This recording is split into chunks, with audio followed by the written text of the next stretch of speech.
Can I get a picture of that headstock of that mandolin, man? Just Absolutely. She's a gorgeous one. It is. I can't remember. You told me once who built it.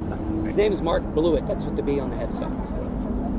And where's he from? York, Pennsylvania. He's Okay. still got a shop there as far as I know. Wow. Blewett Brothers Violin Shop.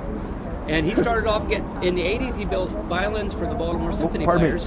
No and kidding. Then, and his friends said, "Hey, build a guitar, man. You're a great luthier. Build me a guitar."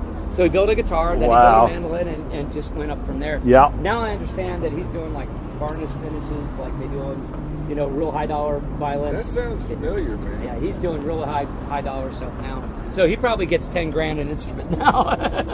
I paid $1,000. You bought it when it was right, huh? I bought it for $1,000. It was the best $1,000 I ever spent. You got your money's worth out of it, man. That's a great You see sound. this little bit of a repair job right there? See that Wow, tiny they bit did of- a good job.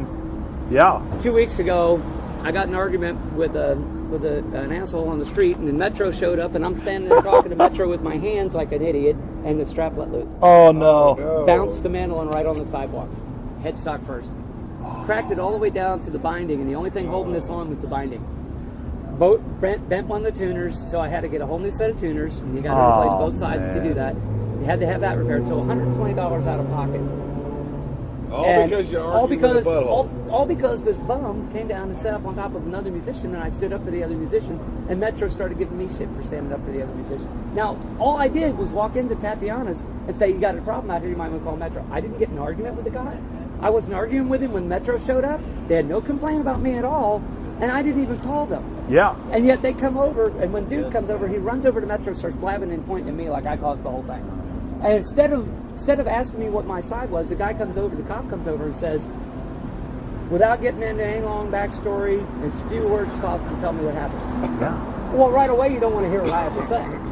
You've already made up your mind. You don't want to listen to what I have to say. Because I'm a witness. I mean, you should ask me, what happened in detail. I'm standing right here, and I'm the witness. I'm not involved in anything.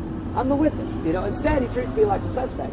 So I tell him what happened, and before I even get 4 words into it, he goes, "Well, what business of it was yours?" Yeah. I was like, "Oh yeah, but if I'm coming down the street and two guys are strangling each other, and I call Metro, that was none of my business." I was a bounty hunter for 10 years. And from my point of view, he's right, though, technically. Right, but But- here's the thing. Yeah, I mean, Had I not been a technically- street musician, he would not have done that. Had I not been another street I don't musician, know. he would not I have don't said, know. "What business is that of yours?" I don't know, Mike. That's the way they treat us here. Like we're all in trouble.